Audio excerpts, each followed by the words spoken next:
Fala galera! Hoje eu vou falar de novo aqui com uma das pessoas que estão começando na meliponicultura, né? Para quem ainda não sabe, meliponicultura é a arte de criar abelha, é uma coleção de abelha, é um meliponário, é uma coleção de abelha. Quem cuida de uma coleção de abelha sem ferrão, aliás, sem ferrão, é o meliponicultor. E eu, Emanuel Duarte, sou meliponicultor, escritor de livros infantis a respeito desse mesmo assunto. E hoje eu quero conversar com a Alexandre e com o Sérgio, que são pessoas que estão começando a descobrir esse universo da meliponicultura. Tudo bem com vocês? Tudo. Tudo. Alexandra, fala pra mim, como foi que surgiu a abelha sem ferrão na sua vida?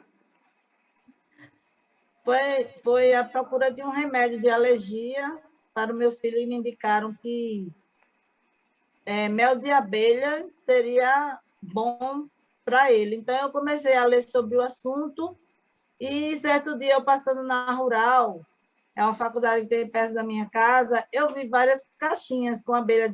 Eu perguntei, elas não vão nos atacar? Aí o rapaz falou que não, que era abelha sem ferrão. O quê? Eu nunca ouvi falar disso. E outra, eu sempre observo aqui em casa, na plantaçãozinha que a gente tem, as abelhinhas, né? Mas nunca tinha observado que elas não tinham ferrão. Que a minha cultura era espantar elas, porque elas diziam para Sim, voar, gente. natural. Você tinha comentado comigo da sua experiência com abelha na infância. Conta um pouco pra gente aí. Ai, meu Deus, era traumático aquilo. Minha avó, ela vendia mel de abelha de uma forma tão cruel. Ela Ela tinha umas vendia, ela comercializava? Era. Tá. Ela tinha uma árvore, umas árvores lá, e lá em cima nas árvores tinha as colmeias feitas pelas abelhas. Aí ela tirava o mel da abelha de 6 em 6 meses, se eu não me engano, com fogo, rapaz. Tocava fogo nas bichinhas e mandava a gente correr, né? Para dentro de casa. Era um verdadeiro assassinato. É. Maldade. Mas essa abelha, ela criava, ficava numa caixa de abelha na casa dela, na região da casa dela. Não, Era não. num Eu oco não de árvore, alguma coisa assim. vi. Era isso. Entendi. Era O nome que se dá a essa pessoa, né, a sua avó, no caso da nossa história, é meleiro, né? Porque isso. o meleiro é o cara que ele não cultiva, ele não cria, ele não preserva, mas ele utiliza dos benefícios do mel, né? Então esse cara ele não tem a habilidade e nem a educação, no melhor sentido da palavra, de cuidar das É. abelhas, né? Ele não sabe a importância da abelha, ele não sabe, enfim. E aí ele vai só extrair quando ele descobre, meu pai é assim e é uma briga até hoje, porque se ele encontrar um enxame de abelha, ele mora lá em Rondônia, se ele encontrar um enxame de abelha lá na roça dele, ele vai lá e faz exatamente como sua avó fazia, só que ele faz à Ai, noite. Ele leva Ah, fogo, ele queima o oco da árvore, e aí quando as abelhas já estão mortas ou quase mortas, aí sim que ele vai extrair o mel. É meleiro, isso daí é um crime, é um absurdo, mas como as pessoas antigas foram formadas dessa forma, né, foi ensinada dessa forma, é difícil de mudar, é difícil de mudar o conceito, né? sim. Eu tenho um vídeo que eu falo, eu tô lá em Rondônia, lá visitando meu pai, e eu fui numa árvore, numa castanheira, sabe castanha do Pará? Gigante, maravilhosa.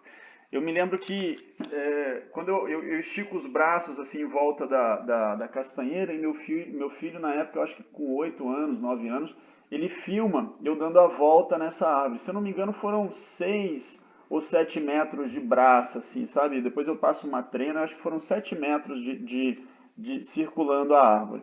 Uma árvore maravilhosa. E na árvore devia ter mais ou menos uns 5 ou 6 enxames de abelhas diferentes. A maioria delas de uma espécie de abelha chamada boca de sapo, você já ouviu falar? já, Já, né? Então, a maioria já. delas derivadas de boca de sapo e tinha umas outras pequenininhas como um mirim, alguma coisa assim. E eu percebi que não tinha abelha viva, só tinha as entradas, só sobraram as entradas lá. E aí eu cheguei em casa, fui comentar em casa, né? Eu falei, pô, aquela árvore lá e tal, não sei o quê, tem um monte de entradinhas de abelha, mas eu não vi nenhuma abelha lá. Aí o rapaz que trabalhava na fazenda na época, ele falou assim, ah, rapaz, foi eu que joguei veneno lá, matei tudo aquelas pestes. Deus. Aí eu falei, mas matou por quê, cara? Aí ele falou, rapaz, eu fui lá pra fazer um negócio lá pra capinar, um negócio lá perto da castanheira lá. Aquelas pestes lá grudaram no meu cabelo. Ah, eu vim em casa, peguei o veneno e matei tudo. Por Oh, meu quê? Ei, Deus. Porque lhe faltava educação, lhe faltava conhecimento, né? eu Aí eu sei. fui, tive maior paciência de ensiná-lo. Minha avó tem uma caixinha de jataí, eu abri a caixinha de jataí, eu falei, cara, tá vendo? Quando você mata um enxame daquele, você está matando todo esse conceito aqui dentro. Aqui dentro tem uma rainha, tem filhotinhos, tem uma princesinha, tem não sei o que. Expliquei tudo que poderia ter dentro daquela caixinha, o mel e tudo mais. Ele falou, pô, mas você abriu essa e essa não te atacou. Por que que aquela me atacou? Então, atacou, mas não é bem um ataque, né? É uma abelha sem ferrão. Ela no máximo vai te incomodar, mas não vai te ferir, não vai te machucar, não vai te ferroar. E aí eu expliquei tudo para ele. E aí pedi para que quando ele voltasse para trabalhar no dia seguinte, ele trouxesse uma isca, né? Uma PET. Eu falei, traz umas 2 garrafas PET que eu vou te ensinar a fazer o negócio. E aí eu peguei, ele trouxe, eu ensinei ele a fazer a isca, nós fizemos juntos a isca, levei pro mato junto, e dali para frente ele já mudou o conceito. Só faltava educação, só É, faltava alguém para ensiná-lo, né? Destruir. Para É. instruir, exatamente. quando eu Agora, chego na padaria para comprar o pão, aí eu vejo os padeiros sacudindo, sacudindo aquele, a, a franela em cima das bichinhas, eu só baixa o senhor Tanger, que elas vão embora. Não, não, não faça isso mais com elas, não. Não, mas elas ficam em cima do pão doce, né? Elas é, ficam tudo em cima. Aí eu disse, oh, meu Deus, que crime ele está cometendo, mesmo da minha avó. esse Agora, lance aquelas que ficam no pão, você vê se é com ferrão ou sem ferrão. é a abelha com ferrão. As abelhas sem Entendeu? ferrão, são poucas as abelhas sem ferrão que elas são sem educação, digamos assim, né? Porque a abelha com ferrão, você vê ela tomando Coca-Cola, você vê ela tomando café, você vê ela em cima dos pães na padaria, né? Essa é a abelha com ferrão, aquela amarelinha, compridinha, com aquelas listras pretas no bumbumzinho ali, né? Que a gente chama de abdômen. E existem uma ou outra abelha sem ferrão que ocupam alguns desses lugares. É comum você ver aquelas abelhas pretinhas. Você comentou comigo que você colocava o alimento para beija-flor, é a abelhinha preta que vai lá, não é?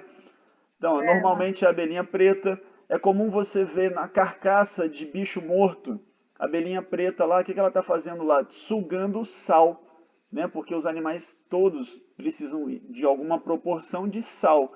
E as abelhinhas pretas vão tirar da carcaça dos animais mortos. Essas abelhas, durante muito tempo foi um conflito dizendo que o mel era contaminado. Então eu ouço uma corrente de pessoas dizendo, não, o mel é contaminado. Eu vejo outros especialistas dizendo, não, o mel não é contaminado, porque quem traz o sal não vai lá para o mel, ele vai para outro lugar. Quem traz aqueles resíduos da carniça não vai em direção aos potes de alimento, mas ele vai para outro lugar. Enfim, o fato é que existe uma discussão muito grande em cima disso daí, mas essas são as poucas abelhas que são mais sujinhas, assim, que não são. Que, que- porque assim, elas estão numa proporção muito grande, num volume muito grande. A arapuá, por exemplo, que é uma dessas abelhas pretas, que é comum você ver ela por aí, ela, ela faz o ninho igual cupim, em torno de um galho. Imagina que isso aqui é uma árvore e aí você vê um cupinzeiro, sabe aquele cupim que dá por fora da árvore? A abelha arapuá, ela faz esse ninho por fora da árvore. Então, quando ela solta um enxame, quando ela solta uma princesinha para virar um próximo enxame, achar árvore para fazer um ninho desse é fácil. Tem um monte. Agora, uma abelha como mandaçaia, uruçu, jataí, mirins, o que elas precisam? Elas precisam entrar na árvore, num oco de árvore. Ela precisa encontrar uma árvore que tenha uma fenda e que esteja podre por dentro, que já esteja aberto lá dentro. Então, a árvore vai ficar com aquele buraco dentro dela e aí ela vai fazer o ninho lá dentro. Então é muito mais fácil uma abelha arapuá que faz o ninho externamente encontrar um local para nidificar do que uma abelha que põe dentro do oco o seu ninho. Por isso que essa abelha arapuá, ela tem se tornado cada vez mais frequente nas cidades. Né? Eu vi uma pesquisa outro dia, falando aqui de São Paulo, do estado de São Paulo, que a abelha arapuá ela já cobriu 100% do estado de São Paulo. Ela está, cada enxame, um enxame próximo do outro, em torno de 500 metros um enxame do outro. A abelha voa 800, então ela voa inclusive a área da outra. Então elas ocuparam 100% do território paulista, a ponto de alguns pesquisadores chamaram de praga, porque já começa a faltar alimento para uma quantidade absurda de abelha, está tendo cada vez menos o predador natural dessa abelha, né? Muitas das vezes por erro nosso, meliponicultores, criadores de abelha, existem algumas abelhas que ela mantém o controle dos enxames. São abelhas que entram em outros enxames. E aí elas roubam a cera, roubam alimento, roubam não sei o quê, e aquele enxame acaba morrendo. É um controle natural, né? É uma forma de controlar naturalmente a quantidade de enxames na natureza. Então a arapuá, essas abelhas que são mais eu chamo de abelha pirata. Esse nome eu acho que foi eu que dei, eu nunca vi ninguém chamar assim. A abelha pirata, que é essa abelha que vai piratear as outras abelhas, que vai, a gente chama de pilhar, né? Que vai roubar os alimentos das outras abelhas. Em algum momento, nesse roubo todo, incomoda o cara que cria abelha. Por exemplo, eu estou com um enxame aqui que está sendo pilhado, que está sendo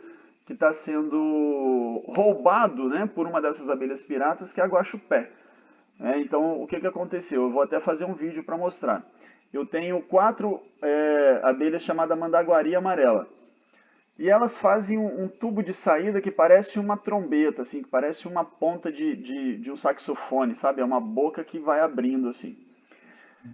E é de cera aquilo ali. E as abelhas ficam no entorno. Imagina que a boca está aqui, né? E as abelhas ficam todas aqui nesse cano de entrada, porque se entrar algum inimigo aqui, elas vão juntar e vão matar esse inimigo. Certo? O que aconteceu? Eu fui lá hoje e essa entrada que costuma ter assim uns 5 centímetros, 7 centímetros mais ou menos, está no talo. Está com menos de 1 centímetro, está no talo. Por quê? Porque essas abelhas que são as piratas, estão lá, foram lá para roubar cera. E o que as minhas abelhas fizeram? Elas diminuíram o contexto de cera, diminuíram a entrada, porque daí ela fica mais concisa, fica mais consistente, fica mais abelha na entrada.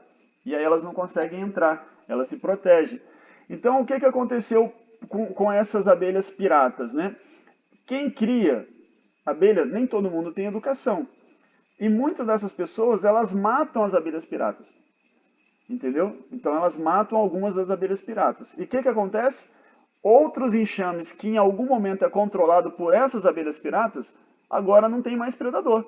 Não tem mais quem mate ela. E aí ela começa a crescer num volume muito grande que em algum momento pode ser que vire praga. Entendeu? E aí a gente tem essa arapuá, por exemplo, ela é uma abelha que tem sua importância na polinização maravilhosa. Só que como ela está numa proporção muito grande, muito maior dentro dos centros das cidades principalmente, ela é muito maior do que se tem de oferta de alimento, o que ela faz? Ela vai, por exemplo, num cacho de coco. Ela vai num cacho de coco, no coquinho, né, na flor. Aí tem a flor, ela vai lá na flor, poliniza. Ah, mas a flor não está pronta, está fechada ainda. O que ela faz? Ela fura a flor e suga o néctar. O que ela fez com isso? Matou a flor. Matou. Então ali não vai nascer um coquinho. Cheia hoje. Hã? E a minha goiabeira estava cheia hoje de elas. E as flores em vaso. E eu acho que ela deve ter furado a outra. Será? Estava assim, Mas ó. você tem uma área aí, que você falou para mim que perto de vocês tem uma aldeia indígena, tem uma área de mata preservada, não tem? Uma área. Então, pouco provável que essas abelhas vão fazer esse tipo de coisa, porque existe uma oferta de alimento. Ah, tá. Entendeu? Elas vão fazer isso na ausência de alimento. Porque se não tem flor, se a flor está fechada ainda, ela não vai dar tempo de esperar essa flor abrir para ela polinizar. Então ela antecipa, ela rasga, fura a flor e ela vai lá sugar o alimento antes mesmo da flor abrir. E aí ela acaba fazendo, dando um tiro no pé, né? Porque ela vai sugar aquilo ali, mas não vai gerar uma nova árvore, não, né? O fruto não vai ser É, polinizado, não vai ter fruto, e aí acaba não tendo uma sequência do meio natural das árvores, que é essa reprodução, que é uhum, fundamental, né, por causa da polinização. Entendeu? Entendi. uhum. Agora fala uma coisa Aqui a pra mim. gente tem, Ah, pode falar, pode falar. digo, Pode falar, pode falar. agora aqui a gente tem a visita todos os dias de espécies diferentes. É. Já, Sim. mesmo falou, o senhor falou aí agora da pretinha. Vejo umas branquinhas aqui também, tá entendendo? Me mostrou aqui, seja uma coisa mais linda. Tá as pretinhas assim, as branquinhas, tudo junto. Amarelinha, É amarelinha, né? é, Tudo juntinho assim lá, como é que sugando, né? nas Nas plantas, plantas. Tem um girassol, né? no O girassol. girassol assim, fica tudo assim, ó. Pretinha, branquinha assim, tudo assim, ó. Interessante Aham. demais. É, é. É. Existem no Brasil, existem no mundo 20 mil espécies de abelha. 20 Hum, mil. E a gente só sabia de uma, né? Que é a abelha com ferrão. E é isso que é a minha briga, né? Para poder fazer com que as pessoas entendam que as abelhas não se resumem à ferroada, né? Existe, e nem a mel, né? Existe uma infinidade de informações em torno da abelha. Então são em torno de 20 mil abelhas catalogadas no mundo. No Brasil são 407 abelhas catalogadas sem ferrão. São 407 abelhas sem ferrão catalogadas no Brasil. Deve ter muito mais. A Amazônia é gigantesca, deve mesmo. ter muito mais. Mas catalogadas são É. 407 espécies de abelhas sem ferrão. E a gente só sabia de uma, que era com ferrão. A gente não sabia nem das abelhas sem ferrão. Né? Então são 407 abelhas sem ferrão. E na sua região, eu acabei não pesquisando, poderia ter feito isso antes, mas na sua região facilmente aí tem mais de 100 tipos de abelha. É muita abelha. Entendeu? Então, mesmo Tem, depois que na caminhada, quando vocês estiverem estudando, vocês vão observar espécies de abelha que hoje você não consegue enxergar, porque elas são tão miudinhas, tão pequenininhas, que hoje você olha na flor, vê as maiores ali, você não percebeu que tem uma que é desse tamanho, entendeu? São abelhas também. Tem abelha, existe a menor abelha do mundo, ela está no Brasil, né, que se chama lambiolhos. Ela tem 1,5 mm. Sabe o que é 1,5 mm? Você pega uma régua e pega o primeiro pauzinho da régua lá e mais metade do próximo. Ou seja, é 1,5 mm. É muito pequena. Eu tive Hum. recentemente lá no sul, lá em Foz do Iguaçu, Medianeira, que é próxima de Foz do Iguaçu, e eu filmei essa abelha lá. Ela tem 1,5 mm, ela é ridiculamente pequena. E as abelhas maiores que você também tem na sua região aí, as urussus chegam aí, tem espécie de abelhas maiores que chegam a 13. A abelha urussu-boi, ela tem 13 milímetros, né? Ela tem 11,5 a mais do que É. a do muito que a grande. lambiolhos, né? Então a variedade é muito grande. Então a gente tem abelhas aí de 3 milímetros. Eu tenho uma pequenininha aqui em casa que se chama abelha mirim preguiça. Ela tem 3 milímetros. Ela é uma abelhinha pequenininha. Se eu não me engano, ela é a segunda menor abelha do mundo. Ela é bem Uhum. pequenininha e o ninho dela também é bem pequenininho, assim. Se eu fizer numa caixa maior, ela acaba espalhando, mas ela é naturalmente pequena, assim. Na natureza, você pega ela, é bem pequenininho. Os potinhos de Uhum. mel não dá uma colher. Não dá uma colher de mel. É o que elas precisam de alimento. É muito pouquinho, sabe? É bem pouquinho mesmo. Então, na hora que você... Aqui, Pode falar. aqui tem uma que vem aqui aqui na janela onde eu botei meu pezinho de melão. Aí ela vem, ela é tão pequenininha. Agora, eu não sei se é abelha. Eu pergunto a ela, você é abelha ou é muriçoca? Porque você não sai da minha flor, eu não lhe conheço. Eu quero Existem... que você me diga se você é uma abelha ou uma muriçoca. Ela parece uma muriçoca, assim, sendo maiorzinha. Eu não sei se é abelha, Mas mas ela tá ela na não sai flor. do couve. Ela vai na flor. Não é no Vai, caule, não é na folha, nada. É na flor. ela vai na flor e vai na folha. Por isso que eu não sei quem é ela. Entendi. Porque pé de couve, né? Pezinho de couve, ela rodeia o pezinho de couve todinho, mas depois ela vai lá na flor. Eu disse, quem é você? É muriçoca ou abelha? Quem é? Esse é presente para mim, querida. Aí ela fica voando, voando. Mas é bem... Tem gente aqui no canal aqui que não sabe o que é muriçoca. Gente, para quem não sabe o que é muriçoca é o que nós chamamos aqui de pernilongo, de mosquito, né? Então, muriçoca é no Nordeste inteiro. Eu sou do Espírito Santo, eu sou lá de Itaúnas, no Espírito Santo.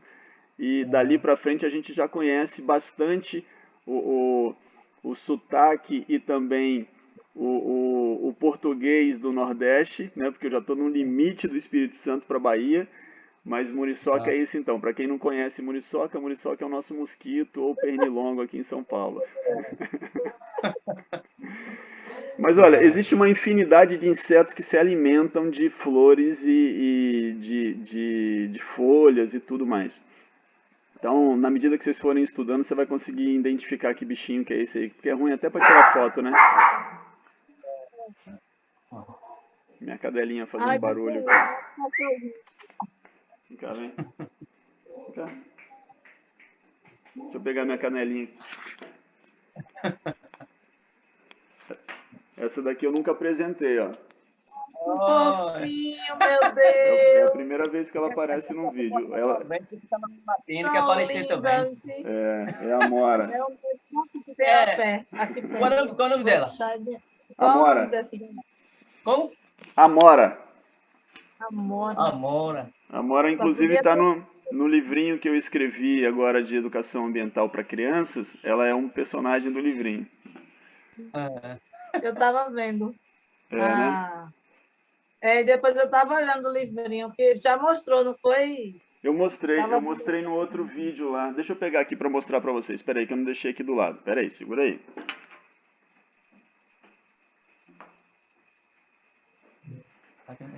As crianças, elas... A gente está acompanhando também, né? As crianças, elas precisam disso. Quanto teve também, rapaz? Preciso de mel. Bom, para quem não viu, né? A Alexandra já viu, eu acho que o Sérgio não viu ainda, não sei. Para quem não viu, em breve será lançado, né, o Camping Colmeia. Para quem já assistiu um videozinho aí, tem um vídeo que tem o meu filho Davi, que é esse cara aqui, que é o Dedé. Tem outro vídeo que eu coloquei a minha menininha também, que é a Lulu, né, que são dois personagens do livrinho. E é um livrinho inteiramente educacional. E como não poderia ser, ele é um livro não só de informação maçante, né? A gente trabalhou ele 5 meses alterando o texto, mexendo, para que ele ficasse gostosinho para a criança querer saber até o final.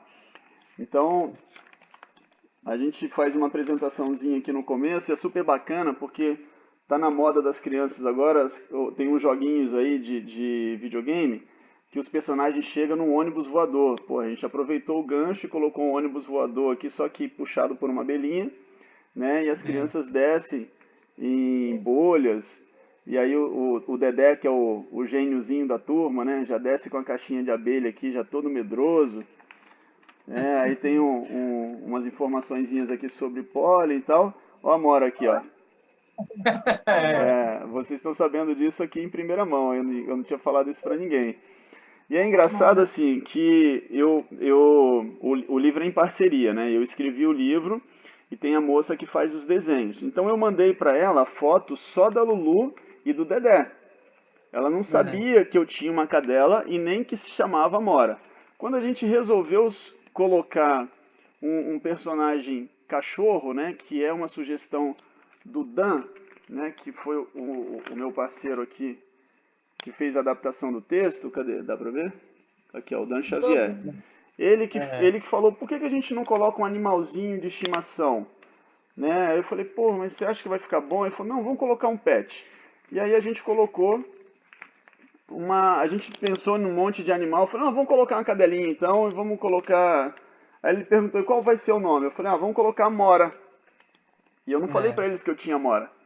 E aí quando eles me mandaram o desenho, para minha surpresa, era da mesma raça da amora. Rapaz, coincidência muito. É, então, isso daqui foi bem legal. Essa amora aqui, ela não saiu de É, uma foto, não. Foi a ideia deles, sem eles saberem que eu tinha uma cadelinha chamada amora e que era dessa raça. Enfim, aí eu rapaz, faço aqui, ó, a apresentaçãozinha das abelhas, ó. Fiz em desenho, mas eu fiz o mais próximo do real, né? Explico quais são tá vendo a rainha, ó? Ó que legal que ficou a rainha. tô Tudo isso vendo. tá bem próximo do real. Então a gente tentou trabalhar uma aventura, tem uma paginazinha de humor e tal. E eu acho que as crianças vão gostar e a gente está decidindo ainda como é que vai ser a distribuição disso, mas logo logo vai estar na mão de todo mundo aí que tiver interesse. Tô Mas entendendo. pode falar, fala. Eu vou querer sim, que eu trabalho em escola, e eu vou querer que meu filho ele comece a ver de forma diferente as pequeninas criaturas, porque a gente já gosta de animal, né? Todo tipo. Mas aí a abelha é interessante, né? Então, Preservar para poder no futuro a gente ter também, porque elas nos retribuem, né? Eu tive esse problema aqui das frutas da caindo e provavelmente eram insetos polinizadores que faltavam, e eu sentia falta assim, de abelhas. Aí eu comecei a plantar flores que atraíssem elas, entendeu? Então, é recíproco, né? Um ajuda o outro. É, exatamente. E Preservar. existe uma nomenclatura que eu gosto de usar, que você usou comigo na primeira vez que nós conversamos, que você disse para mim que estava procurando uma abelha pet para o seu filho, né? E é uma nomenclatura que eu gosto de usar, né? O pet, porque tem muitos meliponicultores que querem manter tradicionalmente a abelha como abelha e tal, mas eu acho interessante a gente trazer ela de uma forma mais leve, e eu gosto de chamar de pet, porque ela fica mais acessível, né? Ela fica menos burocrática, ela fica mais acessível, e a acessibilidade da abelha gera educação. E esse termo pet, você ouviu em algum lugar ou foi você que surgiu com esse nome? Dar um pet exótico para meu filho, uma coisa foi do meu passado, né? E eu queria, já que eu vi que existia abelha sem ferrão, eu queria dar um pet para ele cuidar, junto comigo, é claro, na minha supervisão, né? E criar como pet, como um bichinho de estimação. Eu acho Legal, legal, eu acho, né? legal. É bem comum. Pode Foi tomar falar. gosto, porque foi tomar gosto, tá? Porque tem 8 anos de idade, né? Possivelmente vai crescendo, vai tomar mais gosto, na verdade. E vai Aí vai passando, passando, né? A porque se abelha, minha avó tivesse o conhecimento de hoje, ela tivesse no passado, isso aí teria passado para mim, né? É, sim, sim, sim, sim.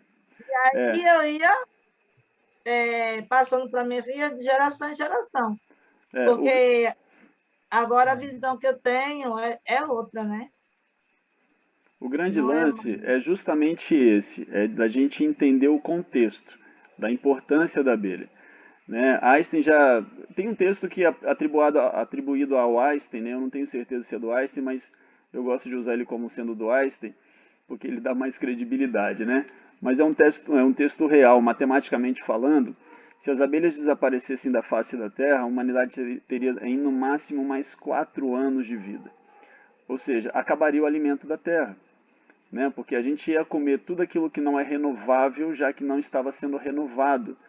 Porque em torno de 70, aí é outra confusão também de cientista, né? Tem cientista que fala que é 70, 75% da flora é polinizado por abelhas, outros dizem que é em torno de 80 e tantos, outros falam que chega até 95, mas enfim, vamos dizer que é em torno de 75, 80% de tudo que a gente come depende diretamente da abelha. Então, se a gente tem 100 pessoas e a gente tem alimento hoje para 100 pessoas, se a gente tirar aquilo que gera 80 alimentos, né, alimentos de 80% dessas 100 pessoas, pelo menos 80 pessoas iam morrer de fome, né? Pelo menos 80 pessoas iam morrer de fome dessas 100 pessoas. Então, a importância das abelhas é exatamente isso, porque é um ciclo, né? Existem outros polinizadores, mas a abelha tem num volume maior e a mata brasileira ela é exclusivamente polinizada por abelhas. E é interessante porque assim, existem flores e flores. Tem uma flor que é grande, que é um tipo de abelha que vai, tem uma flor que é pequena, que é outro tipo de abelha, tem uma flor que é pontuda, que é um tipo de abelha e mais o beija-flor, né? Tem outro tipo de flor que é interessante já para o morcego.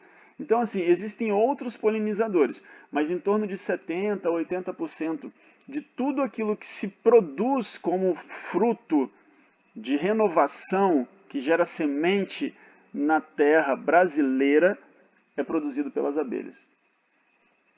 É. Interessante. A pampola é o beija-flor e as abelhas, é outro tipo mesmo. É, não é? A pampola. É, que eu fui criada, eu ficava olhando os beija-flores de manhã, eles lá na cerca, porque a gente tinha uma cerca viva. Aí a gente via abelhas, mas não chegava perto, é lógico. E os beija-flores. Era diferente mesmo. Ia os dois na pampola. Vou te passar um dado importante com relação à polinização que é interessante. É um dado interessante. Por exemplo, você tem uma melancia. Quando você recebe uma melancia em casa e você parte a melancia, tem as sementinhas, né? São centenas de sementinhas. Cada sementinha daquela ali é um grão de pólen polinizado pela abelha. Cada sementinha. A melancia, curiosamente, é uma das muitas frutas que é polinizada 100% por abelha, que não tem outro polinizador, é só abelha. Então, cada sementinha daquela que você vê foi uma abelha que veio numa flor e foi na outra flor, e aí ela pegou o pólen de uma flor, misturou com o pólen da outra flor, que caiu dentro da florzinha fêmea, lá dentro do canalzinho da fêmea, que polinizou, e aí a outra abelha veio e fez a mesma coisa, a outra abelha veio e fez a mesma coisa, e todas aquelas bolinhas de pólen que caíram dentro da flor, que posteriormente virou uma fruta, né, um fruto que é a melancia, se tornou uma semente fecundada que vai gerar um novo pé de melancia. Que lindo, né? Interessante demais. É um ciclo magnífico. É. É um ciclo divino mesmo, né? A gente vê o ciclo da evolução, da renovação, não evolução, da renovação, que é um ciclo divino. Foi assim como nós homens, né? Até hoje não inventaram nada tão preciso, tão inteligente como a renovação das células, né? A formação da célula-tronco, que forma um ser humano através de um sêmen dentro de um óvulo, a perfeição da germinação das flores também, né? A utilização das abelhas como ferramenta de transposição do pólen de uma flor para outra é sensacional. É claro que existem outras formas, existem outras formas de polinização, além inclusive de insetos ou de beija-flores. Algumas são polinizadas só pelo ar, só pelo vento. Solta o pólen fica voando por ali, fica caindo dentro das flores. Enfim, algumas flores são assim. Mas não é nem perto de ser maioria. Está longe de ser maioria. A maioria é por causa dos insetos e a maioria é por causa das abelhas. E aí, dado a essa importância, a gente tem que entender que tem que preservar, né? O tomateiro é assim, né? Você dá umas batidinhas na flor, aí fica no ar e uma poliniza a outra. Mas tem as abelhinhas pequenas também que gostam da flor do tomate. A jataís, as mirins, elas gostam da florzinha também, fazem a polinização. Mas elas acrescentam, né? A gente vê. Então quer dizer que uma mirim me visita, é? Sim, muito provavelmente. Muito provavelmente. Eu tô num grupo de criadores de abelha. E ontem a moça postou um vídeo de uma florzinha no 9º andar de um prédio, sendo polinizada por mirim preguiça. Por mirim, não preguiça, mirim.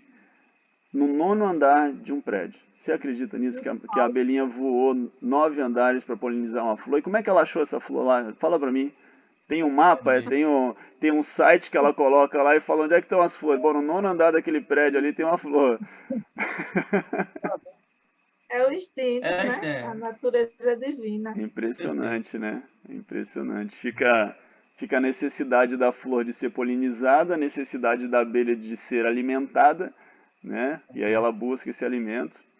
Dentro do enxame, A abelha vai na flor, não é de graça, né? Ela não vai lá pensando na polinização. Por acaso ela poliniza, mas ela vai em busca de alimento.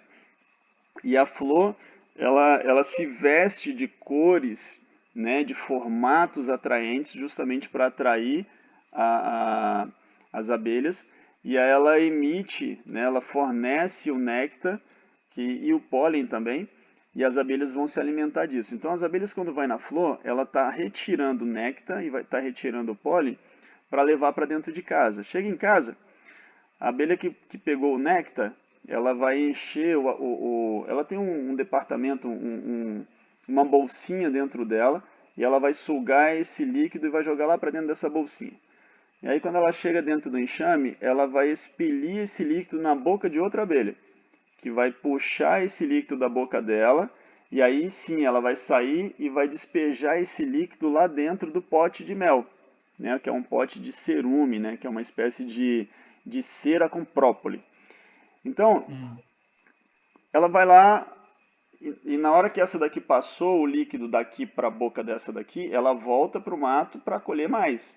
E aí essa daqui vai lá e despeja lá dentro do potinho e fica aqui esperando de novo. Aí a outra já volta, já coloca, enfim, fica esse ciclo aqui. Essa passagem de néctar que veio de dentro da barriguinha dessa daqui para essa daqui que veio de dentro da barriguinha dela e pôs lá dentro do pote, gera um tratamento químico que vai gerar o mel, entendeu? E esse pote, ele é propolizado, ele é uma cera com própole. Então, o mel das abelhas sem ferrão, naturalmente, são mais ricos do que as abelhas com ferrão, que não tem esse processo, que é diferente o processo. O favo dela é de cera, não tem o própole como tem o própole da abelha sem ferrão. Então, naturalmente, ele já é um produto farmacêutico, digamos assim, que vai atender, né, o seu filho mais do que seria o mel da abelha com ferrão. Ai, que bom. Que bom. Agora, qual a parte que eu iria usar para o meu filho? Qual que é o problema do seu filho?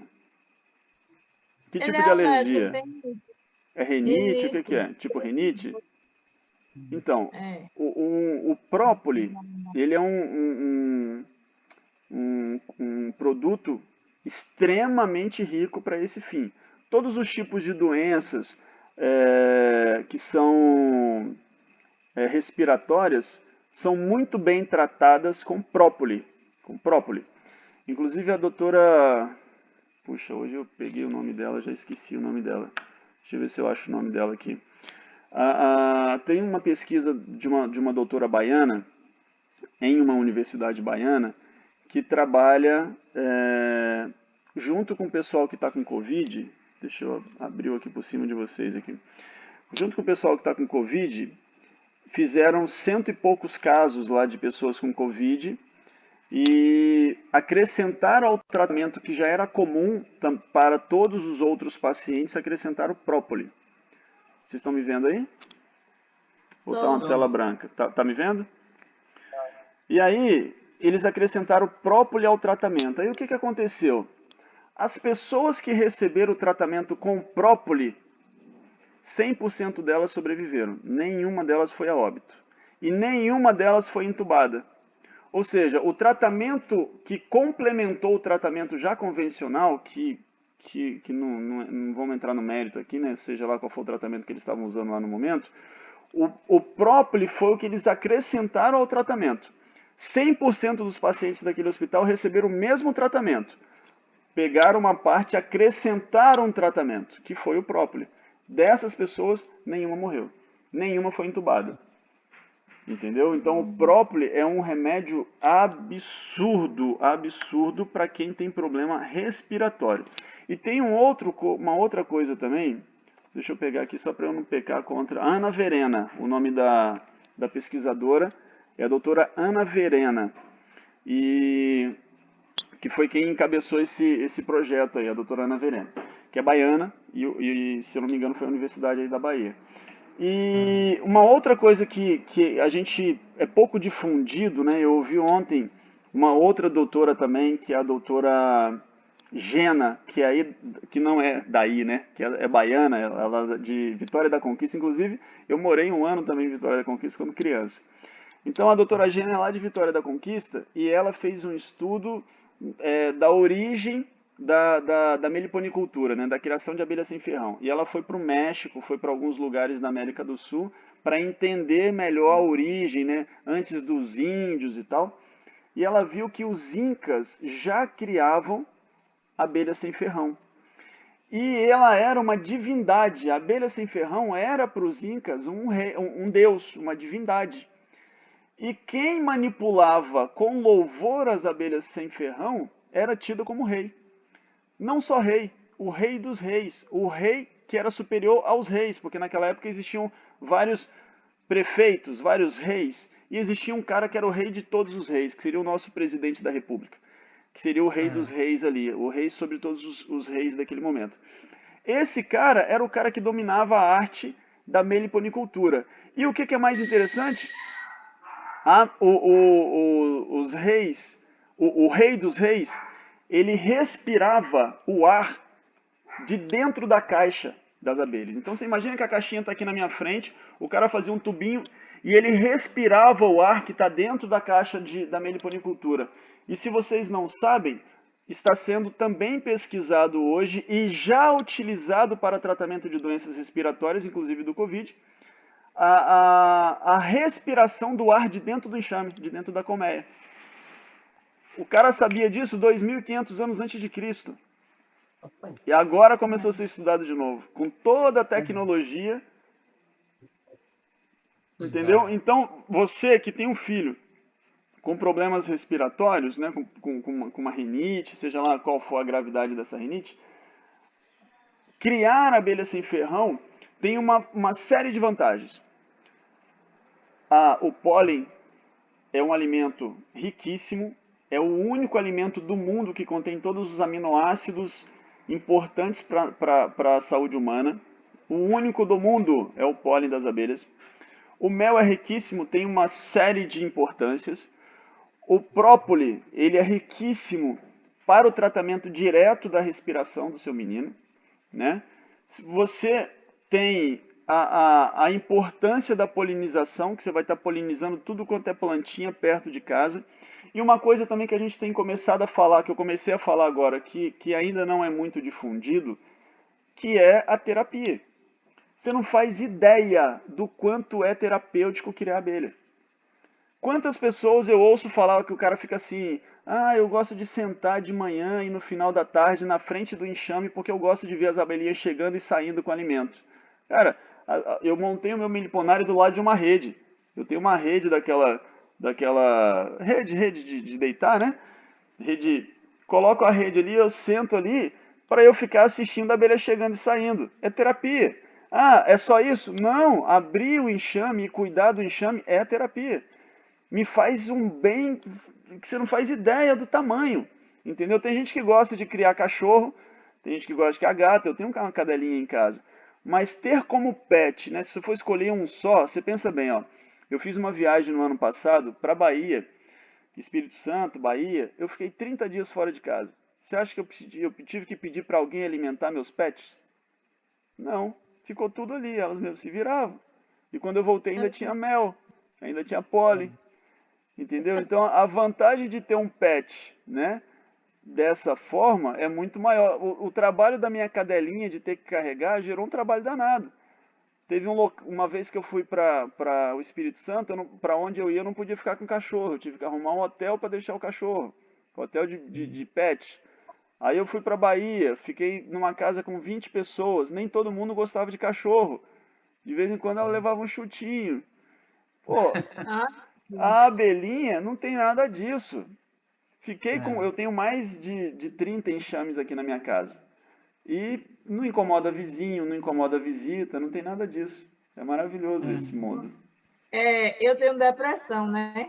Aí eu comecei a cultivar plantas para poder aliviar. Assim, passa o tempo, né? Eu não penso em besteira, como terapia. Como terapia, E aí eu estou me dando muito bem. Então, quando eu adotar minha abelhinha, eu acho que vai ocupar mais tempo. Falando de história, a plantinha começou a plantar, tomou gosto, ficou como hobby para ela. Agora, no caso agora da abelhinha, nós estamos, né, com outro hobby para ela, né, distrair, como diz, uma Sim. terapia, né, A terapia. terapia. Com certeza. Você vai ver o quanto vai te ajudar, o quanto você vai se empolgar com isso e você vai querer cada vez mais conhecer. Você não vai dar tempo para você falou pensar besteira, né? Você não vai ter tempo de pensar besteira, você não vai ter tempo de ficar depressiva, porque você se ocupa só com coisa gostosa, só com coisa boa de fazer, né? Porque o processo é muito longo, tem muita coisa para aprender. Eu tenho 6 anos que eu cuido de abelha e eu não entendo nada de abelha. Né? Quando eu falo com amigos como o Pereira, ou eu tenho participado de um grupo que a doutora Gena está, eu vejo que eu não sei nada. Né? E eu tenho 6 anos. Então é um universo que, quando eu converso com o Pereira, que já tem. O Pereira é meu parceiro no projeto. Né? Daqui a pouco ele vai estar fazendo vídeos comigo. Quando eu converso com o Pereira, que já tem quase 30 anos de meliponicultura, ele fala assim: Emanuel, mas o mesmo olhar que você tem para mim, eu tenho para outras pessoas. Aí, pô, caralho, tem alguém ainda que é muito superior. Por quê? Porque o assunto não acaba. Entendeu? O assunto não acaba. Uma amiga da minha filha mandou para mim um link da Embrapa. Ela oferece cursos para cuidar de abelhas. Aí ela mandou agora, só que não está se inscrevendo. Eu estou aguardando o tempo para me inscrever, para entender mais sobre ela. Mas esse curso da Embrapa aí, esse curso da Embrapa tem ele gratuito no YouTube. É o mesmo curso. O mesmo curso que você vai fazer, que vai receber o certificado da Embrapa, ele está gratuitamente disponibilizado já no YouTube. Ah, já está? Já, eu já fiz. Então, eu não sabia. Você pode procurar lá. Eu não conseguia. É o... Como é que é o nome Deixa eu ver se eu acho aqui, que eu já te falo já. Esse cara que dá o curso lá, ele é até amigo do Pereira, desse meu parceiro do projeto. Deixa eu ver aqui no Google aqui se eu acho já para você. Curso Abelha Sem Ferrão, Embrapa. Vamos ver aqui se eu acho ele aqui. É um curso bom, são 3 ou 4 módulos, se não me engano. E é o doutor, o professor, alguma coisa Menezes, como é que é o nome dele? Embrapa, parceria com a abelha. Cadê? Não aparece o nome dele. Mas enfim, você pode colocar no YouTube lá que você vai encontrar. Eu acabei de encontrar ele aqui, é alguma coisa Menezes o nome dele. Mas é um curso muito bom, é um curso bom para quem está iniciando. Eu já fiz, faz muito tempo que eu já fiz, mas ele é interessante, ele tem um conteúdo bastante interessante. É claro que você vai aprender no dia a dia, mas quanto mais curso você puder fazer, menos erro você vai cometer no dia a dia. Agora eu queria fazer uma pergunta. Diga. Criar a minha abelhinha em casa, pode o IBAMA tomar? Precisa de alguma coisa para que ela seja dentro da lei? Para que esteja dentro da lei? Na verdade, assim, existe ainda uma mutação nas leis, inclusive o IBAMA, né, muitos órgãos da Polícia Ambiental, eles ainda têm dificuldade com relação a isso porque é tudo muito novo. Para você ter ideia, eu tive esse ano 3 vezes com a Polícia Militar Ambiental ensinando sobre abelhas. Os caras não faziam ideia que existia abelha sem ferrão. E os caras são os órgãos protetores, né, que deveriam estar protegendo também as abelhas sem ferrão, não só a paca, não só o tatu, não só a onça, mas também as abelhas sem ferrão. E os caras não sabem sobre abelhas sem ferrão, eles não são ensinados sobre abelhas sem ferrão. Então, falar que o IBAMA vai na sua casa, vamos falar da lei, vamos falar do que se tem que fazer. Né? Antes, eu não tenho certeza se essa lei é para o Brasil inteiro ou se é só aqui para São Paulo. Eu vou me informar disso e eu vou falar no próximo vídeo e eu falo para vocês também. Mas antes, até 49 enxames se podia criar sem precisar pedir permissão para o IBAMA, né? Até 49 enxames. Aí teve uma resolução agora, recente, faz um mês mais ou menos, e eu acho que é só para o estado de São Paulo, não tenho certeza, mas eu acho que é só para o estado de São Paulo, que agora nós temos que apresentar 100% dos enxames. Então, quem tem um enxame apenas tem que apresentar, tem que fazer uma documentação, pedir legalização para esse único enxame, né? Eu não tenho certeza, você me perdoa, eu vou buscar essa informação para saber se no seu estado é a mesma coisa, né? Mas mesmo que não seja, né, digamos que seja proibido, que não se pode criar sem autorização, conseguir autorização é simples. Tem um processo, você vai seguir o processo e tal, mas é legal que você faça ele todo, né? Eu tô no processo, eu estou fazendo o processo para legalizar os meus enxames. Os meus enxames não eram legalizados, porque até então podia ter até 49 enxames, eu só tenho 30 na minha casa, né? Então ainda era permitido. Agora eu tenho que colocar todos esses enxames dentro da lei. Então eu estou fazendo o processo. O Pereira já fez a dele. O Pereira é um pesquisador de abelhas mandassaias. E ele tem outras muitas, né? E ele tem mais de 300 enxames. Então ele já encabeçou isso. A gente faz parte da associação aqui dos meliponicultores aqui da nossa região. E ele é o presidente. Eu faço parte também da diretoria, mas ele é o presidente. Então ele encabeçou, fez o dele, conseguiu regulamentar todos os enxames dele e tá passando para a gente todo o processo. O de vocês eu não tenho certeza como é que funciona, eu vou pesquisar e falo para vocês. Mas se for só uma resolução paulista, essa que surgiu agora, provavelmente vocês até 49 não vão precisar ter, porque a resolução nacional diz que até 49 não precisa ter legalização pelo IBAMA. E não é um crime, né? Não é um crime.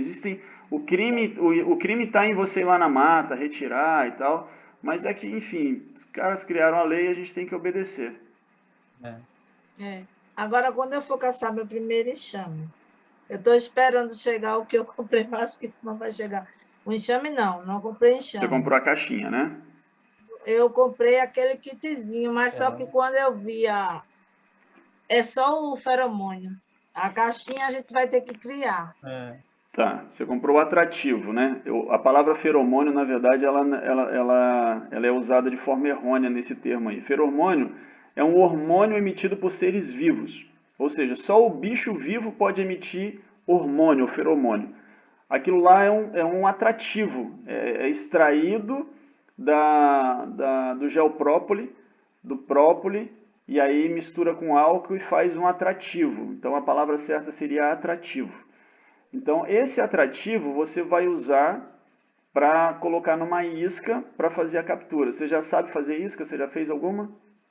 Não fez não, vou começar, né? Eu vi aqui vários detalhes aqui, vídeos aqui, como é que faz. Primeiro começa pela garrafa de PET, né? Estou explicando aqui eu vi no YouTube, pesquisei como é que faz. É garrafa de PET, né? Garrafa PET. Eu tenho um vídeo bacana no meu canal aí sobre isca. Eu faço o processo inteiro. Eu ensino a fazer a isca e depois eu ensino a colocar essa isca na mata. Porque só fazer a isca não é o bastante. Você aprendeu, ficou craque em fazer isca, mas se você não fizer essa isca bem feita e fizer a instalação dela na mata bem feita, você não vai fazer captura. É comum.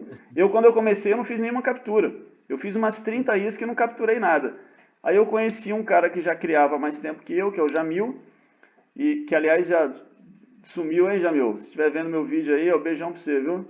O Jamil sumiu, tá criando peixe agora, não quer criar mais abelha. E aí o Jamil, ele foi o meu primeiro professor, foi o cara que mais me ensinou aí no começo.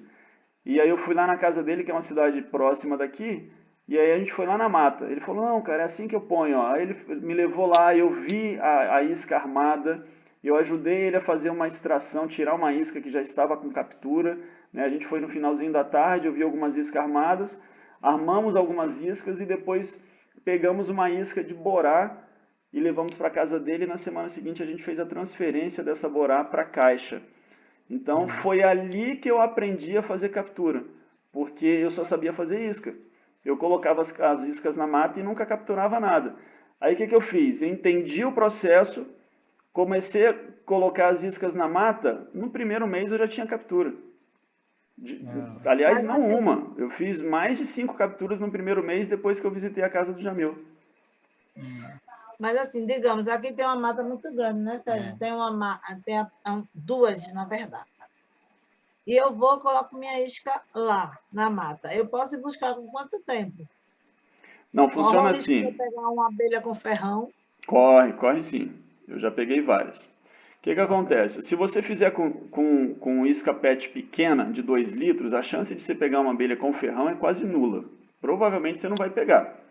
Se você fizer como eu faço, porque eu gosto de capturar as abelhas maiores, se você fizer com uma PET de 5 litros, 6 litros, 10 litros, 20 litros, a chance de você pegar com a abelha com ferrão é muito grande. Mas aí se você capturar uma abelha com ferrão, você deixa ela no mato, você não precisa tirar de lá. Ela mesmo em algum momento vai achar a sua isca pequena e vai embora. Ela mesmo vai abandonar. O que aconteceu com todas as minhas iscas. Elas enxamearam e depois foram embora. O que eu fiz? Fui lá, peguei a cera, derreti e dei para as minhas abelhas. Entendeu? Então não é perdido. Se você pegar uma abelha com ferrão, não é perdido. Em algum momento ela vai embora, você utiliza a cera que ficou lá dentro da isca. Mas como que funciona? Você vai fazer a isca de 2 litros, 2 litros e meio, 3 litros, 5 litros, enfim, o tamanho que você quiser. Você vai 3 fazer litros, a gente tem as garrafas aqui. 3 litros. Você vai fazer a isca com 3 litros e vai levar na mata e vai colocar lá segundo as informações que eu coloquei lá naquele vídeo lá de captura de abelha. E aí, de 15 em 15 dias você vai na mata de novo para dar uma conferida. Aí você foi lá na mata, viu que uma das suas iscas você capturou uma uruçu, qualquer coisa, ou você capturou uma jataí, mais comum as abelhas menores, jataí,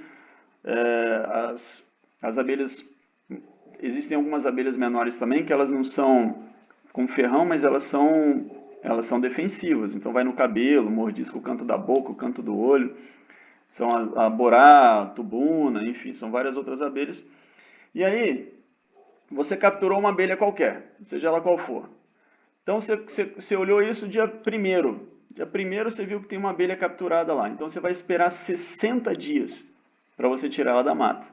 Por quê? Nesse processo de 60 dias, as abelhas continuam ainda retirando coisas da caixa mãe, da casa mãe, e trazendo para essa casa filha, né? Para essa sua isca. Então ela vai tirar cera de lá, vai trazer abelha de lá, vai trazer alimento de lá, vai trazer a princesa de lá.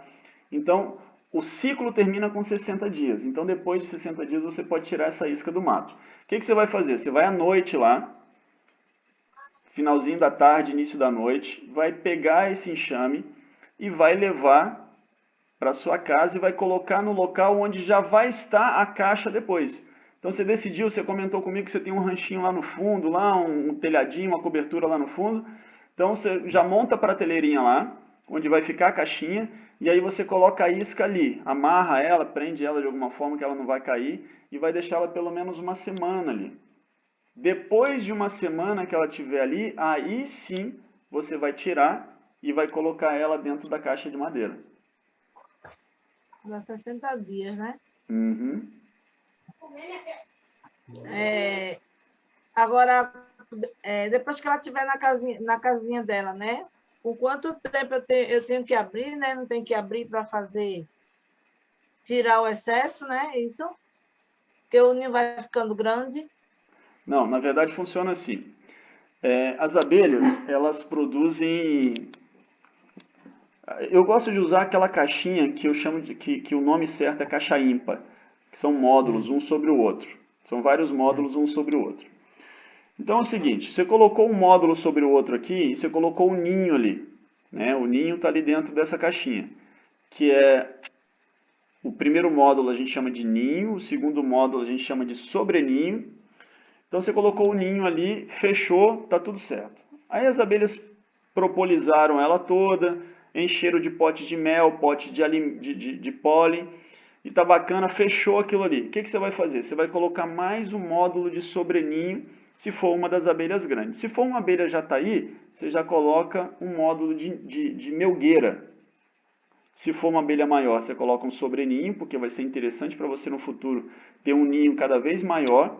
Mas se for jataí, não, você já coloca uma melgueira. A melgueira, ela já colocou mel e pólen do lado do ninho.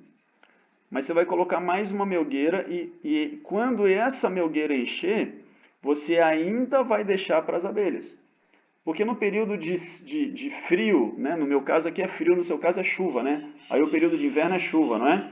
No período de chuva não vai ter alimento para elas. O que elas vão fazer? Vão extrair da reserva que elas deixaram lá em cima. Aí, depois que você encheu o primeiro módulo ninho, segundo módulo ninho, terceiro módulo é a melgueira, aí a próxima melgueira, uma vez que essa daqui já está toda cheia, a próxima melgueira que você colocar e ela encher, essa você tira para você.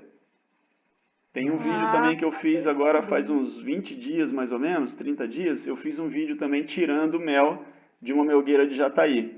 Já estava cheinho, eu fui lá, fiz a extração e depois eu devolvi essa cera de novo para as abelhas. faz a devolução da cera. Como assim? O que fica é? Você pode fazer de duas formas. Uma delas é só furar os potes de mel, deixar ele escorrer até secar, e aí sim você devolve para as abelhas no dia seguinte, 2 dias depois.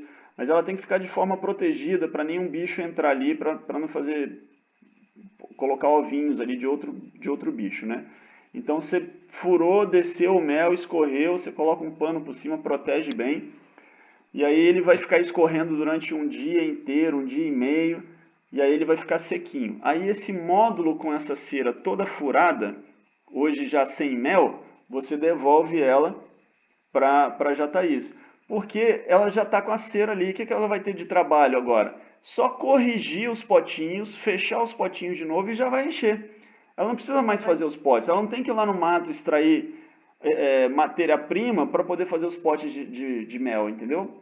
A cera que ela precisa já está ali, né? Então ela já vai produzir os potinhos, já vão corrigir os potinhos e só vão trabalhar para encher os potinhos. Vai ser muito mais rápido. Então, como você está numa área aí, próximo à área de mata, você não vai ter dificuldade nenhuma, nem de capturar, nem de encher suas melgueiras. Vai encher rapidamente. Isso me apaixona ainda muito mais. Quando começo a aprender, eu fico mais entusiasmada para É bom, começar. né? É muito bom. Eu passei um tempo sem nenhuma ajuda, sabe? Eu não tive ninguém assim para me orientar, para me falar e tal. Então esse é meu desejo, poder ajudar, poder antecipar o caminho das pessoas, sabe? No caso que o senhor explicou aí, o senhor tem vídeos aí que demonstram como é que faz a isca, né? Demonstrando. Tem. Depois você entra lá. Eu acho que eu mandei para Alexandra, não mandei um vídeo de como fazer isca? Eu assisti Você assistiu já, né? Você assistiu os 2 vídeos? Assisti um. São, Eu são, assisti no são 2. trabalho, Um eu estou mas fazendo a isca e o outro eu estou na mata colocando as iscas. não, colocando não. Eu assisti o vídeo que você me mandou, fazendo a isca, e o outro que eu estava assistindo, eu acho que foi ele com Que uma foi criancinha, parque, alguma coisa assim. no parque, Foi... no Parque das Aves, Sim, eu lá estava em, assistindo isso aí. lá em Foz do Iguaçu, né? Legal, é um local bonito lá, né? Uma coisa linda, eu amo a natureza, a coisa mais linda, linda, O Parque linda. das Aves é um local que eu gosto de visitar, eu acho que eu já fui lá mais de 10 vezes, mas eu sinto falta de uma coisa que, aliás, eu estou tentando falar com eles e, se Deus quiser, eu vou conseguir mexer no coraçãozinho deles lá, que é falar sobre a importância da polinização, né? Eles têm muitas aves lá, tem outros bichos, tem cutia, tem paca, tem jacaré, tem tartaruga, tem cobra, né? Existem outros bichos lá e tem um borboletário. Tem um local que você entra lá que tem um borboletário, mas não tem nada sobre abelha sem ferrão. E eles estão inseridos numa mata maravilhosa de reserva, né? Dentro da reserva da Itaipu, que é gigantesca. E os caras não falam nada sobre abelha sem ferrão. E eu estou tentando, né, falar com eles justamente para que eles acrescentem essa educação né? Porque quando as pessoas entram lá e aprendem sobre a arara, aprendem sobre o papagaio, de onde veio, o que faz, não sei o que, não sei o que, pô, uma informaçãozinha a mais ali não custa nada para aquele parque maravilhoso lá. Aí, no caso, ela disse que tem mesmo os seus vídeos aí, então, como da história, ela vai já com a ideia. Agora, as iscas e a tanta caixinha, você com minha conta agora. Por isso que eu peguei esse macete aí, como é que faz as iscas, depois para mata, para estar lá. Agora, na mata, a distância deu para outra.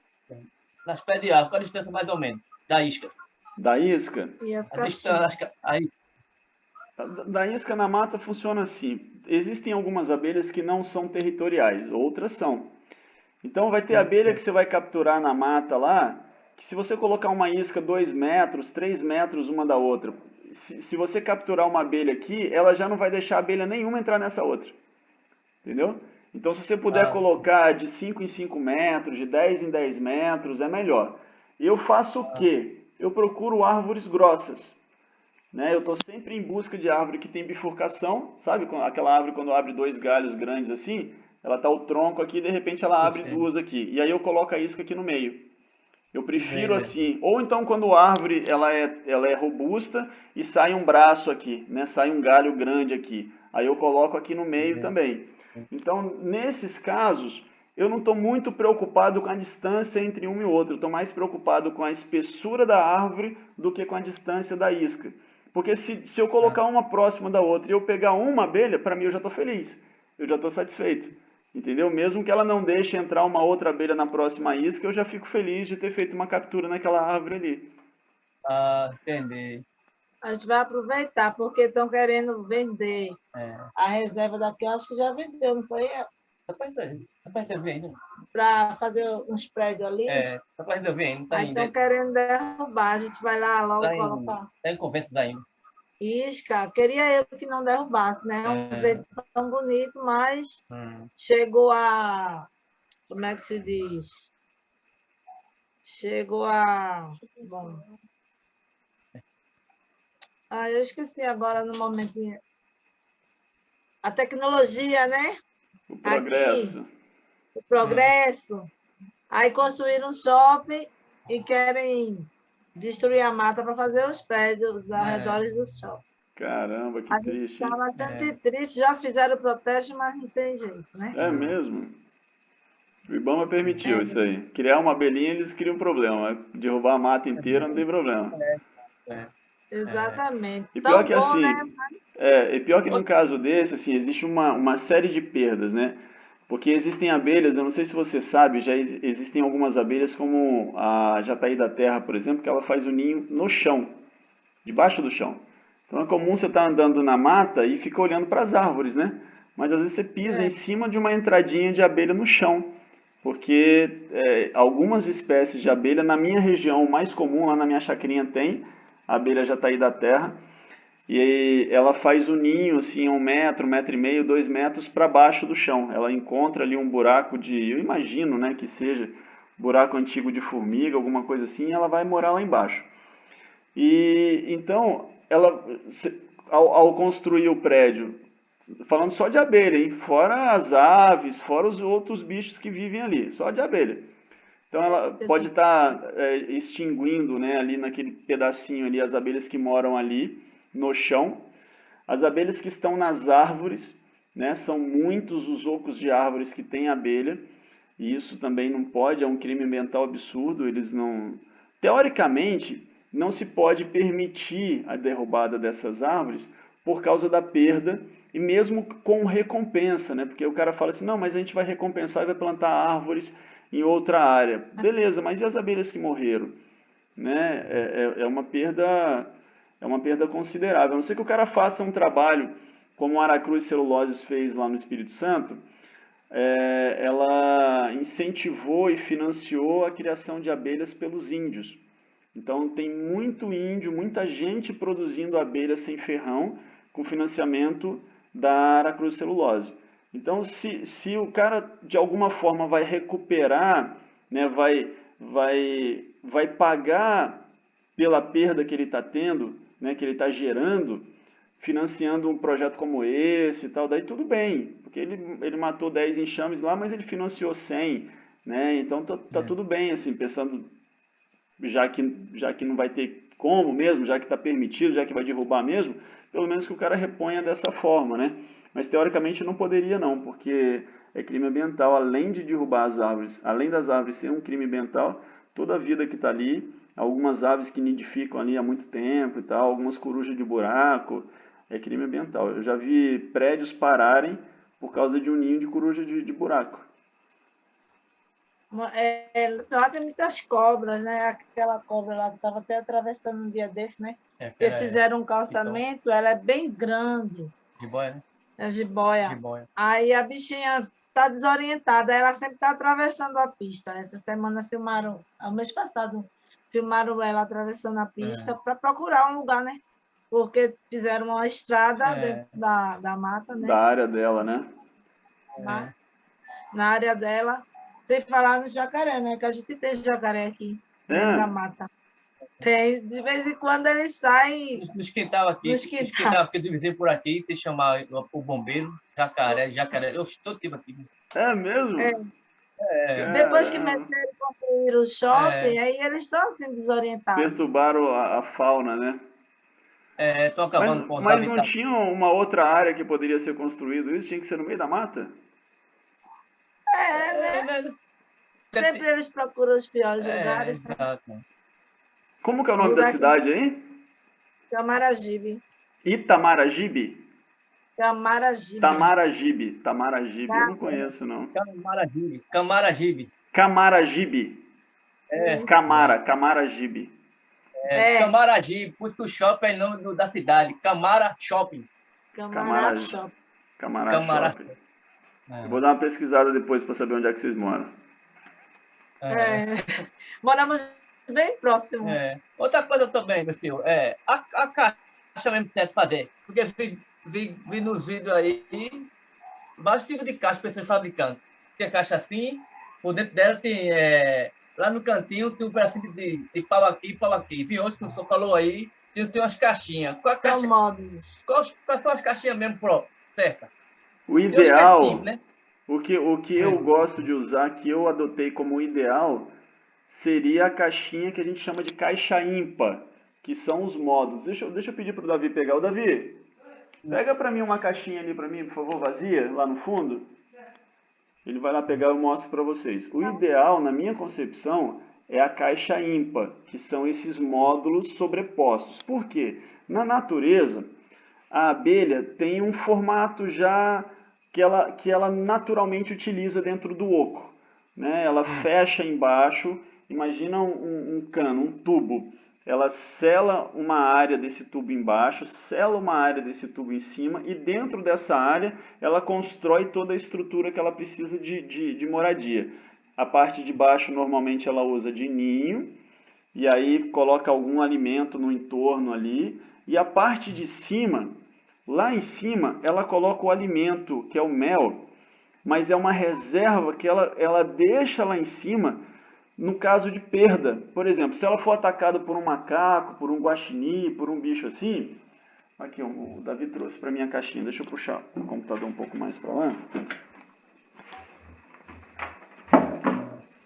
Então, se por acaso ela for atacada por um bicho, né, ou algum bicho que conseguir acessar o ninho, elas vão comer só o mel.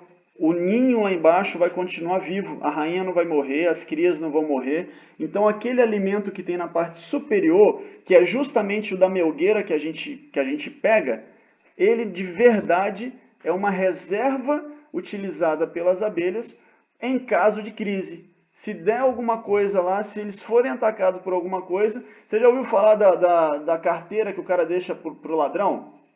Você já ouviu falar? Não, é comum isso aqui em São Paulo. Né? Quando eu vim para São Paulo, a primeira vez que eu fui trabalhar numa empresa, que hoje por acaso é minha empresa, eu fui trabalhar lá e o balconista dessa loja falou assim: não, aqui eu deixo o dinheiro do ladrão. Eu falei, como é que é? É o dinheiro do ladrão. O dinheiro do patrão fica na parte de baixo. Eu falei, caramba, como é que é isso? Explica para mim.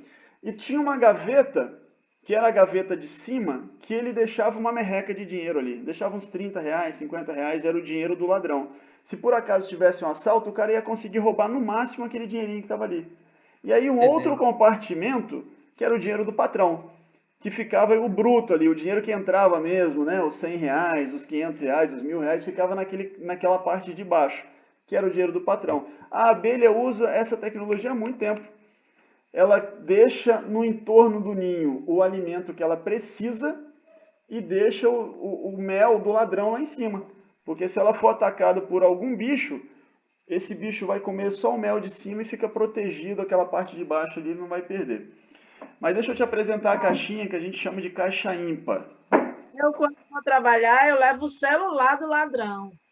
É, né? Agora tem medo que o ladrão pegar, meter a conversa na pessoa. Eu quero trabalho, rapaz, vamos celular. Trabalho, celular bom, próxima vez não perder a viagem. Ai, caramba. É, faz parte, né? Tem que torcer pro ladrão não ser tão exigente. Exato. Vamos lá, ó. Essa daqui, ó. Tá vendo que tem um furinho aqui? Ele pode estar aqui no meio. É o fundo da caixa. Ó, os pezinhos aqui.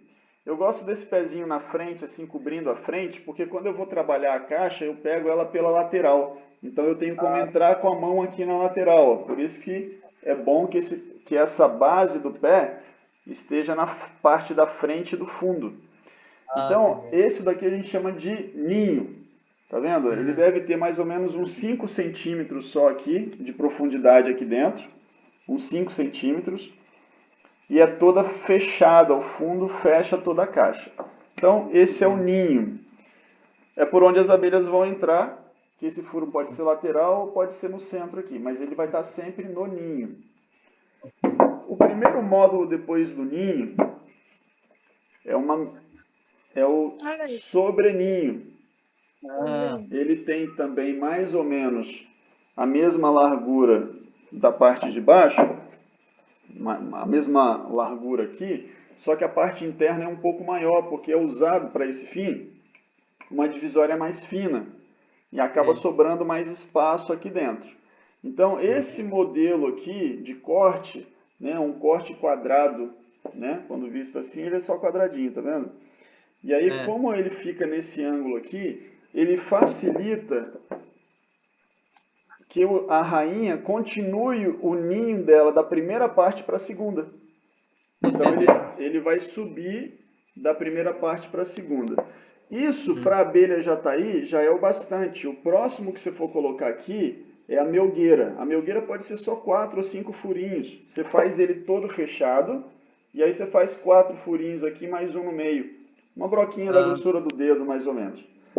Para a melgueira. No caso das abelhas maiores, né, se você tiver muita sorte de pegar uma urussu nordestina aí, de pegar uma urussu cinzenta, né, que é mais raro, mas vamos o quê, né? Então, nesse caso, você ao invés de usar uma melgueira, você vai usar mais de uma melgueira, de sobreninho. Então, você pode fazer, tá vendo aqui, ó? Eu já coloquei 3 módulos aqui, ó. O de baixo é ninho, o segundo é sobreninho e o terceiro é sobreninho de novo. Porque, para mim, é interessante que a abelha suba com o ninho até mais alto, porque em algum momento eu posso querer fazer a divisão ou multiplicação, como eu prefiro chamar, que eu vou fazer de uma abelha, de um enxame, 2 enxames, certo? Então, o que eu vou fazer? Tem um vídeo meu ensinando lá também. Você vai só tirar um desse daqui que está com ninho e vai colocar numa outra caixa vazia. E você vai fazer essa multiplicação. Então, no caso das abelhas maiores, eu prezo mais por 3, 4, às vezes até mais sobreninhos. Né? Se você pegar uma abelha aí grande, né, uma urussu nordestina, uma urussu cinzenta, na sua região, o ideal é colocar pelo menos uns 3 ou 4 sobreninhos. Ninho mais sobreninho. Terminar nos 4 aí, porque daí você vai fazer divisão e vai ser interessante. Aí o resto você põe de melgueira. Né? Põe mais 2 melgueiras, 3 melgueiras, depende da produção desse enxame. Se você está pegando perto da mata, ela vai produzir muito. Se você tem muita mata, vai produzir muito, entendeu? Elas produzem bastante. As abelhas menores, elas vão voar aí em torno de 800 metros. Então, quando você for capturar lá na mata e trouxer para casa, você vai estar... A mata, você falou que está mais ou menos 1 quilômetro da sua casa? É. Então você não vai ter problema nenhum com relação a abelhas pequenas, se você já pegar no início da mata. Agora, se você pegar uma abelha grande no começo da mata, ela voa mais de 800 metros, ela voa mais de 1 quilômetro. Então, quando você levar para casa, ela vai tender a voltar para a mata. Então, o ideal é que, para colocar iscas maiores, né, isca de 3 litros ou mais, que você entre um pouquinho para dentro da mata ou dê a volta para uma outra região da mata, para que fique mais de 1 quilômetro longe da sua casa. Entendeu? 1,5 km, 2 quilômetros seria o ideal. E aí, existe uma outra técnica também para fazer a reinstalação de isca. Porque quando você pega uma abelha numa árvore, é sinal que você vai pegar a abelha naquela árvore sempre. Sempre. Então, o que eu faço? Né? Eu fazia diferente, não faço mais. Aprendi com um amigo também, em uma dessas lives que eu faço aqui. O Neville. O Neville é um criador de abelha também já há muito tempo, mais experiente. E aí ele compartilhou comigo uma técnica que ele usa que é interessante. O que ele faz? Quando ele faz a captura de uma abelha qualquer, sei lá, jataí, seja lá qual for a abelha, ele tira a isca capturada de dia, não de noite. Ele tira de dia. O certo, a técnica mais usada é tirar à noite. Por que tira à noite? Porque todas as abelhas que estão voando, no final do dia ela entra para dentro da caixa. E elas continuam trabalhando dentro de casa. Ela não dorme não, ela dorme aí 15 minutos, 16 minutos por dia. Então elas continuam trabalhando à noite. Então elas ficam dentro de casa, é mais seguro, elas ficam dentro de casa. Só que, quando eu tiro uma isca, fecho ela, levo para casa e ponho no mesmo lugar uma outra isca, o que vai acontecer? As abelhas que estão no campo, elas vão já chegar nessa isca vazia. E elas vão fechar a entradinha para impedir a entrada de formiga, a entrada de outros bichinhos que gostam de roubar as nossas iscas, que não são desejadas, que não são bichos desejados, né? E aí vai ficar já pronto para receber um novo enxame. Então, às vezes, com uma semana já tem um novo enxame morando ali. Então você faz uma captura atrás de outra. Teve um ano que eu peguei uma abelha que é super desejada, que é uma abelha muito procurada, de difícil captura. Eu fiz 3 capturas de enxame de uma abelha chamada borá na sequência. A abelha borá é comercializada aqui no estado de São Paulo entre R$ 800 e R$ 1.000 o enxame, 1.200, dependendo do tamanho do enxame. Eu fiz 3 capturas na sequência, porque eu tirei uma isca e já coloquei outra, tirei uma isca e já coloquei outra, e assim foi todo o período de captura. É importante saber também que existe o período fértil da captura, né? O período de caça das abelhas. Qual que é esse período? No meu caso aqui, é o período de primavera. Começa, né, de perto da primavera, começa ali finalzinho de agosto, início de setembro, e vai até janeiro, fevereiro, né, até o finalzinho do verão. É o período de maior captura de abelha, porque é onde tem mais oferta de alimento, é onde as abelhas estão mais produzindo abelha. A abelha rainha está botando filhotinho um atrás do outro.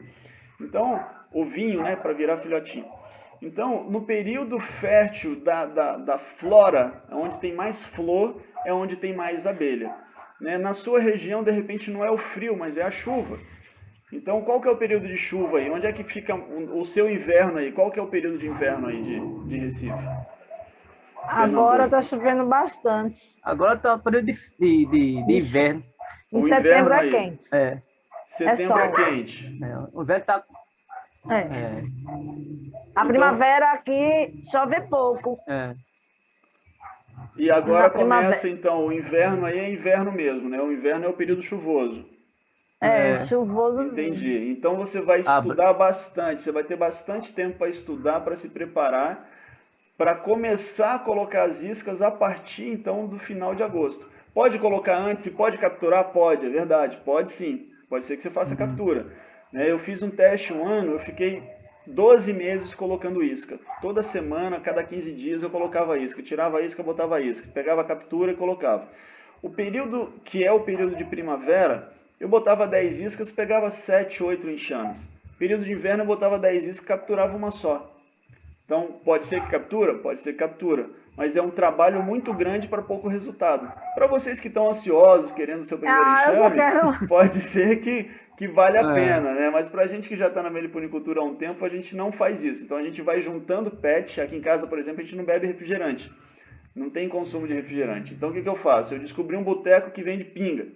E o cara compra garrafa de pinga de 5 litros e distribui nos carotinhos dele menorzinho lá, nas garrafinhas menor dele para vender. Eu não sei nem como é que é isso aí, porque eu nunca fui lá. Ele leva lá na minha loja. Então essas garrafas de pinga de 5, 6 litros, ele leva para mim. Aí eu coloco o atrativo nela e faço as iscas. E aí eu gosto de fazer porque eu capturo iscas com abelhas maiores, né? Tô entendendo. Mas assim, eu tô ansiosa para ter minha primeira pet, meu primeiro petzinho, né? Aí eu vou botar um bocado assim no inverno. Mas assiste lá, o Sérgio. Sérgio, assiste lá o vídeo lá do processo inteiro. Não deixa de assistir o processo da mata. Faça o processo inteiro para você conseguir fazer mais captura.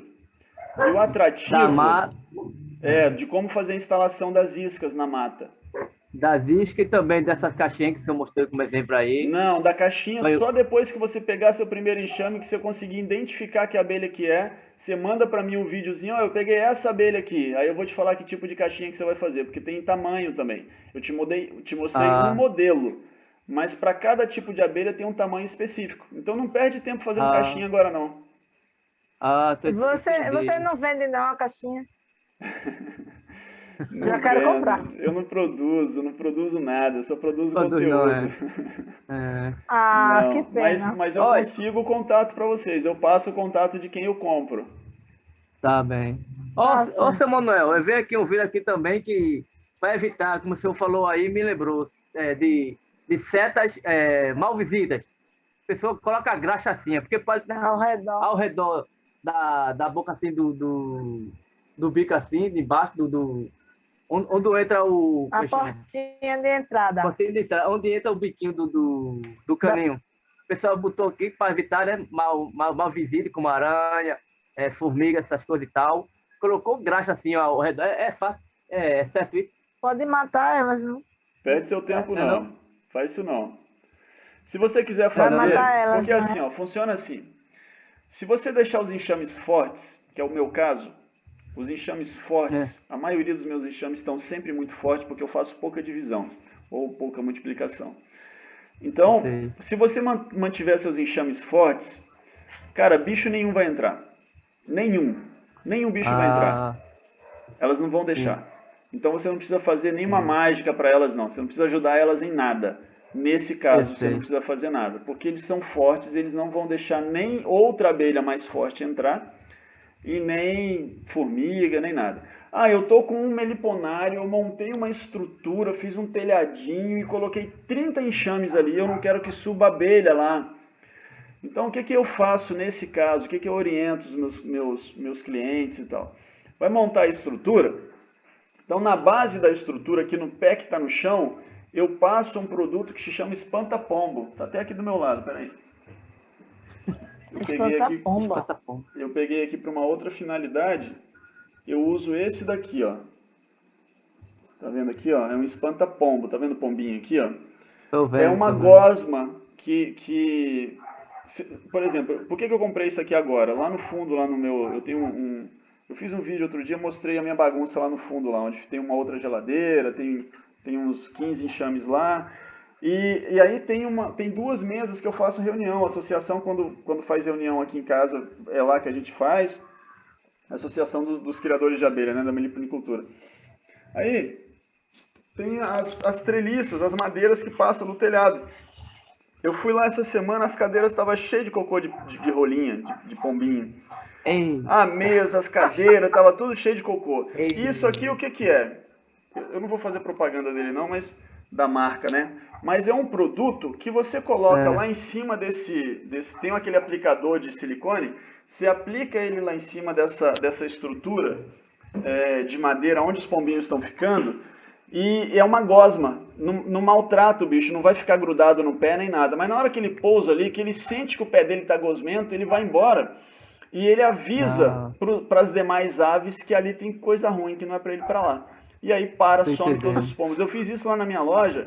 Olha, faz anos que não pousa um pombo lá naquela região onde eu coloquei. Opa, boa ideia, mano. Que boa ideia, não é? Tá É vendo? muito Como melhor do são que inteligentes. colocar óleo, muito melhor do que colocar graxa, muito melhor, porque tudo isso você fica tendo que renovar com muita frequência. Isso aí eu passo uma vez só e já resolve. Ah, tá bem. Tá bom.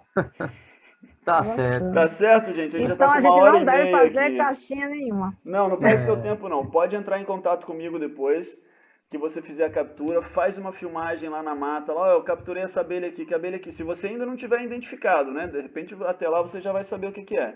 Eu E aí sei. você manda para mim, eu te falo que abelha que é e te passo as medidas da caixa. Aí daí sim, você produz, você tem 60 dias para produzir a caixinha e depois você vai assistir mais um monte de vídeo para conseguir fazer a transferência dessa abelha de dentro da caixa, dentro da PET para dentro da caixa. Da caixa. Tô Tá entendendo. certo, eu entendi. Só Tá estamos certo? esperando só Esse negócio chegar. esse atrativo. O atrativo, faz Só isso. estamos esperando isso. Só estamos esperando isso para botar a mão na obra. Gente, eu vou Eu vou botar terminar. um bocado mesmo no inverno. É, Pra eu então. pegar a minha primeira abelhinha. Eu tenho certeza que se vocês conseguirem fazer aí 2, 3 capturas até o início da primavera, na primavera você vai fazer 30. Pode ter certeza que 30 eu não digo, né? Mas, sei lá, 10 enxames aí você vai conseguir capturar. Se colocar lá umas 20, 30 iscas lá na mata, Tá bom. uns 10 enxames você vai capturar sim, com certeza. Mata, Eu ainda vou quando aperrear muito, viu? Ah, faz parte, faz parte. Aí quando precisar, entre em contato que a gente, aí, na medida do possível, vai te auxiliando aí. Tá bom? Eu quero agradecer a vocês beleza. por ter participado desse bate-papo. Seja bem-vindo a esse mundo Eu de que agradeço. meliponicultura, de abelha sem ferrão, que é uma coisa maravilhosa, que eu adoro, que eu falo com prazer imenso.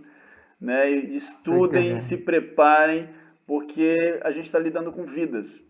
Né? E não só a vida das abelhas, né? Nós estamos falando de uma vida como um todo, né? Todo Eu o sei. planeta depende da vida das abelhas. Então vocês hoje estão se tornando um guardião das abelhas sem ferrão e isso é maravilhoso. Seja muito bem-vindo, viu? Parabéns pela Obrigado. iniciativa. Parabéns. Obrigado E pelas curte aulas aí, aí. Tá bom. faz esse teste aí do própoli com o seu menino. E faz, quando você tiver a caixinha, a inalação. Faça ele respirar um pouquinho ali, 1 minuto, 2 minutos, 3 minutos. O tempo que ele puder ficar ali com um canudinho, mete um caninho dentro do enxame e puxa e respira aquilo ali. Eu tenho certeza que vai fazer muito bem para ele. E não corre o risco de uma abelha vir não também? Não, mas aí você coloca, sabe aquela rendinha de mosquiteiro? Tem. Coloca na pontinha. Telinha, né? Uma telinha. Coloca na ponta que vai entrar dentro da caixa. Para ela não entrar no caninho. Ah, tá certo. Tá Tá bem. bom? Vou fazer. Obrigado, gente. Um abraço, Obrigadão, viu? Prazer Obrigada. conhecer Até a próxima. vocês. Tchau, tchau. Igualmente. Também. Tchau. Tchau. Até a próxima. Até a próxima.